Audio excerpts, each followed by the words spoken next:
आज वैश्विक समीकरण बदल रहे हैं। वर्तमान दौर की लड़ाइयां नया रूप ले रही हैं। मैं देश और भारतीय नागरिकों को विश्वास दिलाता हूं कि भारतीय सेना हर चुनौती का सामना करने के लिए पूर्णतः सक्षम और तैयार है। सेना के सभी रैंक्स और डिफेंस सिविलियंस के हितों और कल्याण का ध्यान रखना मेरी प्राथमिकता रहेगी। पूर्व सैनिक, वीर नारी और उनके परिवार के प्रति मेरी जिम्मेदारी एक पवित्र प्रतिबद्धता है। आप सबको हार्दिक अभिनंदन और जय हिंद। मेरे लिए यह अत्यंत गर्व और सम्मान का अवसर है कि मुझे भारतीय थल सेना का नेतृत्व करने का सौभाग्य प्राप्त हुआ है। भारतीय सेना की गौरवशाली परंपरा हमारे सैनिकों के बलिदान और योगदान की बुनियाद पर आधारित है।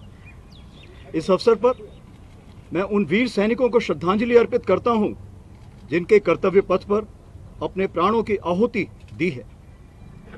आज वैश्विक समीकरण बदल रहे हैं। वर्तमान दौर की लड़ाइयां नया रूप ले रही हैं और हमें न केवल इस दिशा में अग्रसर रहने की जरूरत है, बल्कि सैनिकों के अत्याधुनिक हथियारों और टेक्नोलॉजी से लैस कर युद्ध पद्धति और रणनीतियों को बेहतर करने की भी आवश्यकता है। आज भारतीय थल सेना आधुनिकीकरण के पथ पर अग्रसर है।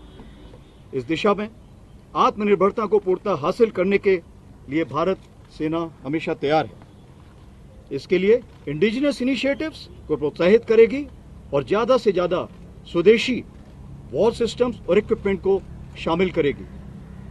मेरा प्रयास रहेगा कि भारतीय थल सेना, नौसेना और वायुसेना तथा अन्य स्टेक होल्डर्स के संपूर्ण समन्वय से यानी सिनर्जी के साथ कॉन्फ्लिक्ट के फुल स्पेक्ट्रम में ऑपरेशंस के लिए सदैव तत्पर रहें।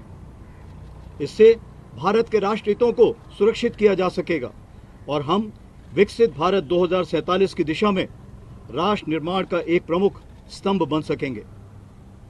सेना के सभी रैंक्स और डिफेंस सिविलियंस के हितों और कल्याण का ध्यान रखना मेरी प्राथमिकता रहेगी।